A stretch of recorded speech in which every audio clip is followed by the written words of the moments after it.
Good morning students. Today మనం హెగ్మేనియా structure కోసం discuss చేసుకుందాం. హెగ్మేనియా అనేది ఏంటంటే యూరోకార్డియేటా ఫైలంకి చెందిన ఒక ఆర్గానిజం. ఈ హెగ్మేనియా ఆర్గానిజం ఎలా ఉంటుందంటే సాలిటరీగా ఉంటుంది. అంటే దీని బాడీ అంతా శాండ్లా ఉంటుంది. అంటే దీని బాడీని కవర్ చేస్తూ ట్యూనిక్ అనే లేయర్ ఉంటుంది. మనం ఆల్రెడీ చెప్పుకున్నాం, యూరోకార్డియేట్స్ ఆర్గానిజంని ట్యూనికేట్స్ అని పిలుస్తాం. సో ఈ ఆర్గానిజంని బాడీ అంతా కవర్ చేస్తూ ట్యూనిక్ అనే ఒక లేయర్ అనేది ఉంటుంది. ఈ ఆర్గానిజం కూడా బాడీ కవర్ చేస్తూ ట్యూనిక్ అనే లేయర్ ఉంటుంది. ఆ లేయర్ మొత్తం శాండ్తో నింపబడి ఉంటుంది. సో ఇలా ఉండడం వల్ల ఏంటంటే ఈ ఆర్గానిజం మీద చాలా ఆర్గానిజమ్స్ లివ్ చేస్తూ ఉంటాయి. అంటే చాలా వాటికి ఇది షెల్టర్ ఇస్తూ ఉంటుంది. అండ్ ఇంకా ఏంటంటే ఈ ఆర్గానిజం అనేది మైక్రోపాగస్ యానిమల్ అని దేన్ని పిలుస్తారంటే ఏ ఆర్గానిజమ్స్ అయితే మైక్రో ఆర్గానిజమ్స్ని ఫుడ్ కింద తీసుకుంటాయో అటువంటి ఆర్గానిజమ్స్ని మైక్రోపాగస్ ఆర్గానిజమ్స్ అని పిలుస్తారు. సో అందుకే ఈ ఆర్గానిజంని మైక్రోపాగస్ ఆర్గానిజం అని పిలుస్తారు.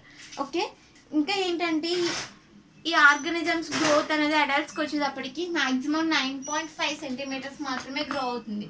దీనికన్నా ఎక్కువ సైజ్ అనేది ఇది పెరగదు. అడల్ట్స్కి వచ్చేటప్పటికి ఓన్లీ ఈ సైజ్ మాత్రమే అటైన్ చేస్తుంది. ఇంకా దీని బాడీ అంతా ఒక బ్యాగ్ లైక్ స్ట్రక్చర్లా ఉంటుంది. చూస్తే ఒక బ్యాగ్ ఎలా ఉంటుందో స్ట్రక్చర్ అలా ఉంటుంది. దీని బాడీలో యాంటీరియర్ అండ్ పోస్టీరియర్ యాట్రియల్ లోబ్స్ అనేవి ప్రజెంట్ అయి ఉంటాయి. Anterior and posterior. ఓకే, దీని బాడీ అనేది బ్యాగ్ లైక్ స్ట్రక్చర్లో ఉంటుంది. అంటే ఫుడ్ అనేది ప్రజెంట్ అయి ఉంటుంది. ఏ ఆర్గానిజంలో అయితే ఫుడ్ ప్రజెంట్ అయి ఉంటుందో ఆర్గానిజం బాడీ అనేది 2 టైప్స్ కింద డివైడ్ అయి ఉంటుంది. బాడీ ప్రాపర్ అండ్ ఫుడ్, ఈ 2 టైప్స్ కింద డివైడ్ అయి ఉంటుంది ఓన్లీ, అంతే. ఈ ఆర్గానిజంలో ఫుడ్ అండ్ బాడీ ప్రాపర్ ఉంటుంది. ఫుడ్ అనేది దీని లోకోమోషన్కి యూజ్ అవుతుంది. ఇది ఎసిడియన్, అంటే మూమెంట్ అనేది ఉంటుంది ఈ ఆర్గానిజంలో. ఒకవేళ మూమెంట్ జరిగిన, ఫుడ్ క్యాప్చరింగ్ అన్ని జరిగిన ఫుడ్ ద్వారా జరుగుతుంది ఆ ప్రాసెస్ అంతా. ఇంకా ఈ స్పీసెస్ ఏంటంటే ఈ స్పీసెస్ బాడీ అంతా శాండ్ ఉండడం వల్ల ఏంటంటే వేరొక ఆర్గానిజంకి షెల్టర్ కూడా ఇస్తుంది. అలాగే ఈ ఆర్గానిజమ్స్ వేరొక ఆర్గానిజమ్స్కి లైక్ మొలస్కా వంటి ఆర్గానిజమ్స్కి అటాచ్ అయి ఉంటాయి. ఫ్రీగా ఉండవు, ఫ్రీ లివింగ్ ఆర్గానిజమ్స్ కాదు ఇవి. ఏదో ఒక ఆర్గానిజమ్స్కి అటాచ్ అయి ఉంటాయి. లైక్ మొలస్కాస్ యొక్క షెల్కి, కర్పరానికి అటాచ్ అయి ఉంటాయి ఇవి. ఓకే, ఇంకా ఈ ఆర్గానిజమ్స్లో ఉండే స్పెషల్ క్వాలిటీ ఏంటంటే ఈ ఆర్గానిజమ్స్ బాడీ పైన ప్యాచెస్ అనేవి ఉంటాయి. ఇవి రెడ్ కలర్ పిగ్మెంట్ ఉంటాయి ఈ ప్యాచెస్. సో ఈ ప్యాచెస్ ఉండడం వల్ల దీనికి ప్రొటెక్షన్కి యూజ్ అవుతుంది. అలాగే దీని పిగ్మెంటేషన్కి కూడా యూజ్ అవుతుంది. అండ్ ఇంకా ఇందులో టెంటికల్స్ అనేవి ప్రజెంట్ అయి ఉంటాయి. దీని మౌత్ అంటే దీని ఓరల్ క్యావిటీ అనేది ప్రజెంట్ అయి ఉంటుంది. ఓరల్ క్యావిటీ చుట్టూ ఏంటంటే టెంటికల్స్ సరౌండ్ అయి ఉంటాయి. ఈ టెంటికల్స్ దేనికి యూజ్ అవుతాయి అంటే ఏవైనా సరే లార్జ్ పార్టికల్స్ అనేవి దీన్ని బాడీలోకి వెళ్ళకుండా అవి ప్రొటెక్ట్ చేస్తూ ఉంటాయి. ఓకే, దీని బాడీ వాల్ కోసం డిస్కస్ చేసుకుందాం. దీని బాడీలో 3 లేయర్స్ అనేవి ప్రజెంట్ అయి ఉంటాయి దీని బాడీ వాల్లో. అదే test layer, spicule and mantle. Test layer అనేది ఎపిడెర్మిస్ లేయర్, అంటే దీని బయట వైపు ఉండే లేయర్ టెస్ట్ లేయర్. ఇది ప్రొటెక్షన్కి యూజ్ అవుతుంది. ఈ టెస్ట్ లేయర్ అనేది ఎలా ఉంటుందంటే మొత్తం 4 to 8 millimeter సైజ్ అనేది అటెండ్ చేస్తుంది. సో ఆ సైజ్ అటెండ్ చేయడంతో పాటు ఏంటంటే దీన్ని ట్యూనికేట్ అనే ఒక లేయర్తో ఫామ్ అయి ఉంటుంది. సో ఇది ఆర్గానిజంకి ప్రొటెక్షన్ కింద యూజ్ అవుతుంది. అండ్ ఇంకా ఏంటంటే ఈ లేయర్ కింద చాలా ఆర్గానిజమ్స్ అనేవి లీవ్ చేస్తూ ఉంటాయి. అండ్ ఈ లేయర్ కింద చాలా సెల్స్ కూడా ప్రజెంట్ అయి ఉంటాయి. దీంట్లో లైక్ అమీబాయిడ్ సెల్స్ కావచ్చు, many structural components like muscles కావచ్చు. దీని మజిల్ లేయర్స్, బ్లడ్ లేయర్స్ అన్ని ఈ టెస్ట్ లేయర్ కింద ప్రొటెక్ట్ అయి ఉంటాయి. అండ్ ఇంకా ఏంటంటే దీంట్లో బ్లడ్ వెజల్స్ ప్రజెంట్ అయి ఉంటాయి. సో బాడీ అంతా బ్లడ్ సర్క్యులేషన్ అనేది జరగాలి. దీంట్లో కూడా ఏంటంటే బ్లడ్ లేయర్స్ కూడా ప్రజెంట్ అయి ఉంటాయి దీని టెస్ట్ లేయర్లో. టెస్ట్ లేయర్ కింద వచ్చినప్పటికి ఏంటంటే దీంట్లో స్పైక్యూల్ లేయర్ అనేది ప్రజెంట్ అయి ఉంటుంది. ఫస్ట్ ఆఫ్ ఆల్ ఉండేది టెస్ట్ లేయర్, ఇది ప్రొటెక్షన్కి యూజ్ అవుతుంది. దీంట్లో బ్లడ్ వెజల్స్, మజిల్స్ అన్నీ ప్రజెంట్ అయి ఉంటాయి. సెకండ్ లేయర్ వచ్చేటప్పటికి స్పైక్యూల్స్, ఇది టెస్ట్ లేయర్కి కింద ఉంటుంది. ఈ స్పైక్యూల్స్ అనేవి మెయిన్ 2 టైప్స్ ఉంటాయి. అవి ఏంటంటే మైక్రో అండ్ మెగా. ఈ 2 స్పైక్యూల్స్ మనకి టెస్ట్ లేయర్ కింద ప్రజెంట్ అయి ఉంటాయి. సో ఇవేంటంటే రెడ్ కలర్ ప్యాచెస్ ఉంటాయని చెప్పుకున్నాం కదా దీని బాడీ కింద. దాని బాడీ కింద ఈ స్పైక్యూల్స్ అనేవి ప్రజెంట్ అయి ఉంటాయి. ఇవి 2 టైప్స్ కింద డివైడ్ అయి ఉంటాయి, మైక్రో అండ్ మెగా. మైక్రో ఏంటంటే సైజ్ అండ్ షేప్ని బట్టి వీటిని 2 టైప్స్ కింద డివైడ్ చేస్తారు. అవి మైక్రో అండ్ మెగా. మైక్రో ఎలా ఉంటాయంటే చాలా చిన్న సైజులో ఉంటాయి, స్మాల్ బాడీస్ ఇవి. అంటే దీని స్పిండిల్ షేప్ అనేది ఉంటుంది మైక్రో అనేవి. మైక్రో బ్యాచెస్ అనేవి ఎలా ఉంటాయని స్పైకిల్స్ స్పిండిల్ షేప్లో ఉంటాయి, అంటే చిన్నగా ఉంటుంది సైజ్. బట్ మెగా వచ్చేటప్పటికి ఏంటంటే లార్జ్ సైజులో ఉంటాయి.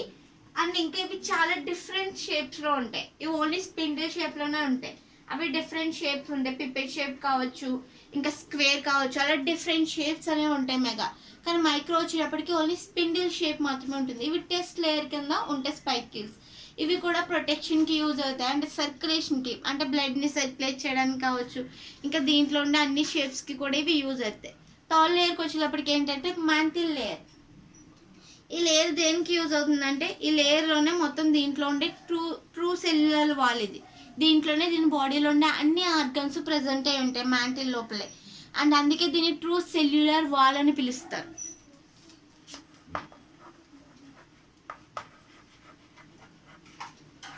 ఎందుకంటే ఈ వాల్ కిందనే ఇందులోనే అన్ని ఆర్గన్స్ దీంట్లో ప్రజెంట్ అయి ఉంటాయి, అందువల్ల దీన్ని ట్రూ సెల్యులర్ వాల్ అని పిలుస్తారు. ఈ మాంటిల్ అనేది చాలా హై డెవలప్మెంట్ అయి ఉంటుంది, ఎందుకంటే దీంట్లో అన్ని ఆర్గన్స్ ఉంటాయి. సో అన్నిటిని ఇది ప్రొటెక్ట్ చేసి ఒక లేయర్ కింద కూడా యాక్ట్ చేస్తుంది. మాంటిల్ అనేది ఏంటంటే మెయిన్ దేంతో కంపోజ్ అవుతుందంటే, మాంటిల్ ఉండే లేయర్స్ కోసం డిస్కస్ చేసుకుందాం. దీంట్లోనే అన్ని ఆర్గన్స్ అనేవి ప్రొటెక్షన్ అయితే ఉంటాయి. మాంటిల్లో మెయిన్ 3 లేయర్స్ అనేవి ప్రజెంట్ అయి ఉంటాయి. ఎపిడెర్మిస్, మిడిల్ లేయర్కి వచ్చేటప్పటికి ఏంటంటే ఫైబర్ లేయర్, అండ్ లాస్ట్ లేయర్కి వచ్చేటప్పటికి ఏంటంటే ఎక్టోడెర్మల్.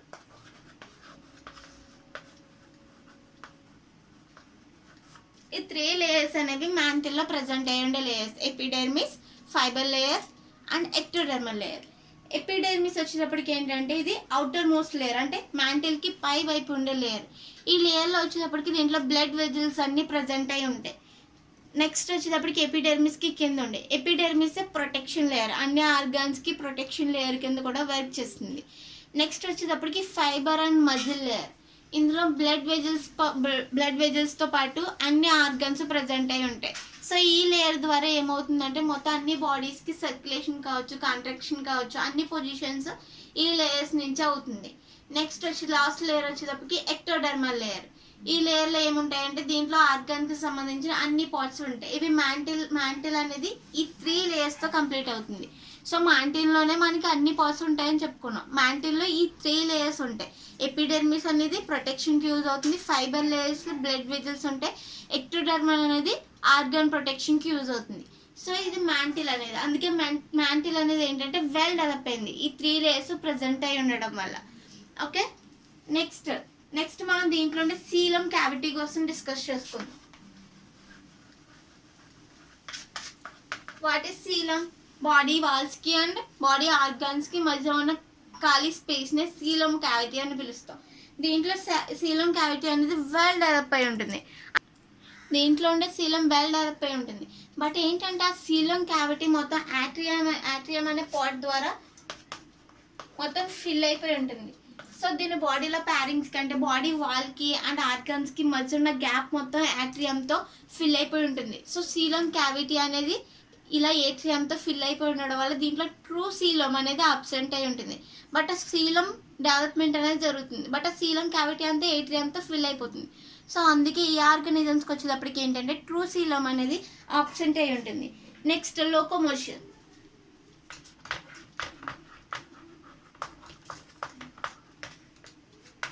ఈ ఆర్గానిజంలో లోకోమోషన్ ఎలా జరుగుతుందో డిస్కస్ చేసుకుందాం.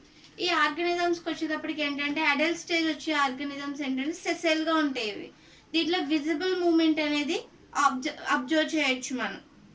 దీన్ని విజిబుల్ మూమెంట్ అంటే ఏంటంటే ఈ ఆర్గానిజమ్స్లో విజిబుల్ మూమెంట్ ఎలా జరుగుతుందంటే దీని బాడీలో మనం ఆల్రెడీ చెప్పుకున్న ఏట్రియమ్స్ అనేవి ప్రజెంట్ అయి ఉంటాయి, పోస్టీరియర్, యాంటీరియర్. ఏదైనా ఒక ఆర్గానిజంకి ఇది అటాచ్ అయినప్పుడు ఫుడ్ కోసం కావచ్చు, దీని మూమెంట్ కోసం కావచ్చు, ఏం చేస్తుందంటే ఈ ఏట్రియమ్స్ని మూవ్ చేస్తుంది. ఈ ఏట్రియమ్స్లో స్పెషల్గా 3 సెట్స్ ఆఫ్ మజిల్స్ ఉంటాయి. సో ఈ మజిల్స్ మూమెంట్ ద్వారా దీంట్లో మూమెంట్ అనేది జరుగుతుంది. బట్ ఇది యాక్చువల్గా ఏంటంటే సెసెల్, బట్ ఆ ఏట్రియమ్స్ ద్వారా దీంట్లో మూమెంట్ జరుగుతుంది. ఈ మూమెంట్ని స్క్విట్టింగ్ మూమెంట్ అని పిలుస్తారు. వాటర్లో జరుగుతుంది మూమెంట్, స్క్విట్టింగ్ మూమెంట్ అని పిలుస్తారు. ఈ ఆర్గానిజమ్స్ అన్నీ మనకి మెరైన్ వాటర్లోనే ఉంటాయి. సో ఇవి మెరైన్ వాటర్లో ఉండే ఆర్గానిజమ్స్ ఇవి. సో దీంట్లో మూమెంట్ అనేది స్క్విటింగ్ ద్వారా జరుగుతుంది. ఓకే, నెక్స్ట్ దీని డైజెస్టివ్ సిస్టమ్ కోసం డిస్కస్ చేసుకుందాం. దీని డైజెస్టివ్ సిస్టమ్కి వచ్చేటప్పటికి ఎలా ఉంటుందంటే వెల్ డెవలప్ అయి ఉంటుంది. అండ్ దీని digestive system elementary canal and digestive glands అనేవి ప్రజెంట్ అయి ఉంటాయి. మెయిన్ దీని ఎలిమెంటరీ కెనాల్లో ఉండే పార్ట్స్ ఏమైనా ఉంటాయంటే దీని డైజెస్టివ్ సిస్టమ్ అంటే ఎలిమెంటరీ కెనాల్ మొత్తం కాయిల్ అయి ఉంటుంది. దీని స్ట్రక్చర్ మొత్తం కాయిల్ అయి ఉంటుంది.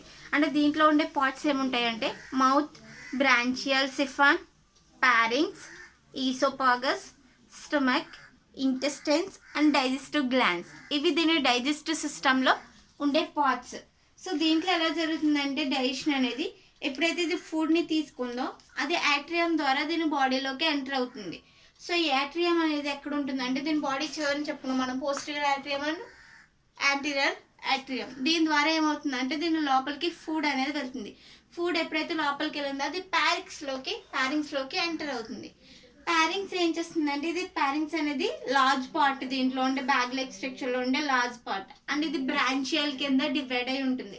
సో నెక్స్ట్ ఫుడ్ ఎక్కడికి వెళ్తుందంటే దీంట్లో ప్యారింగ్స్ నుంచి యాంటీరియర్ పార్ట్ ద్వారా ఈసోపాగస్లోకి వెళ్తుంది ఫుడ్. ఇది దీంట్లో ఉండే ఈసోపాగస్ పార్ట్.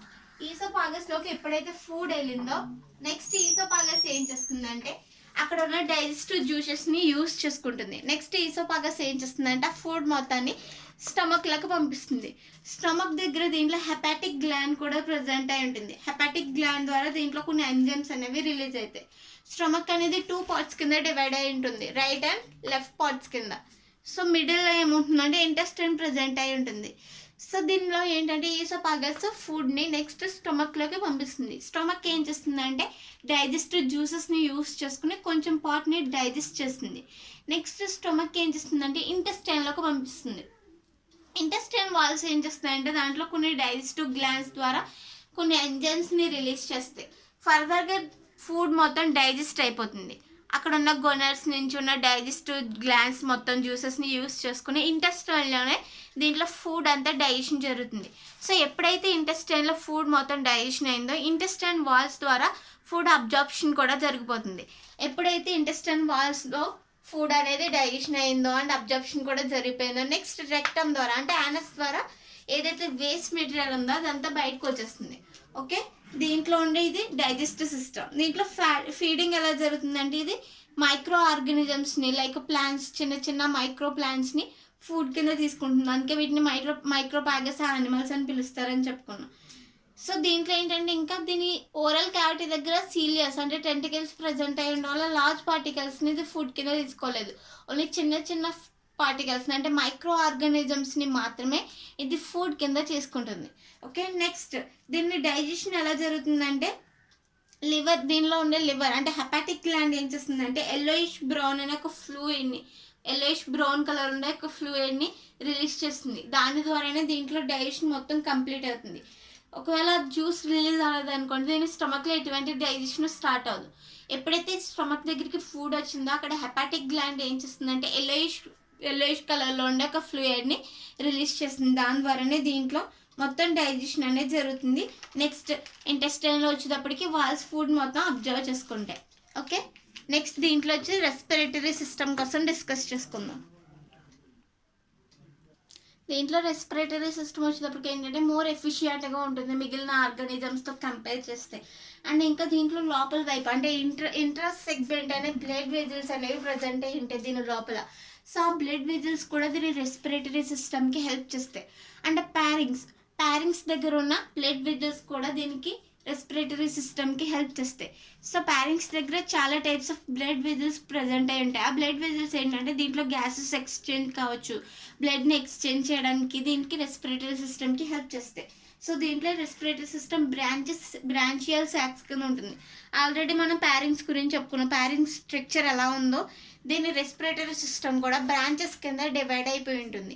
ఈ బ్రాంచెస్ ద్వారా దీంట్లో మొత్తం ఆక్సిజన్ కావచ్చు, దీంట్లో మొత్తం ట్రావెలింగ్ అనేది జరుగుతుంది. ఓకే, నెక్స్ట్ టాపిక్ మనం నెక్స్ట్ క్లాస్లో కంటిన్యూ చేద్దాం.